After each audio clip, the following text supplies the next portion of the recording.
మా మా ముఖం ఆలోచిస్తే మొత్తం 78 రగడల గురించి మనం చెప్తున్నాం. రగడలు చెప్తున్నాము. మొత్తం రగడలు బసవ రగడలో మొత్తం 78 పాదాలు ఉన్నాయి. ఒక పాదంలో ఆ ద్విపాదాంత ప్రాసములు కూడా ఉంది. తర్వాత 14 పాదములు కూడా ద్విపద వృత్తులతో ఉంది.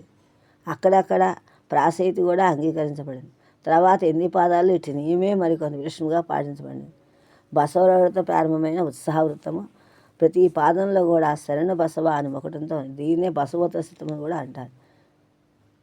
రగడకు అంత్యమందు ఉన్నటువంటి కందపద్యం ఉండటం వలన ఏమిటో కర్ణాటక చరిత్రగా దీన్ని కన్నడ కృతిగా కూడా భావించారు. కానీ కన్నడకు విలక్షణ ఎతినిమం కూడా ఇందులో ఉంది. ఇది బసవ చూడండి.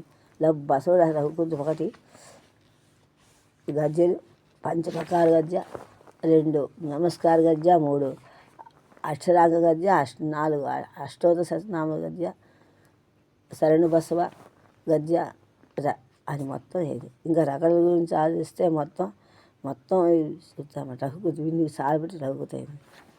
ఇలా ఆలోచిస్తుంటే చెన్నమ్మ చెప్తుంది.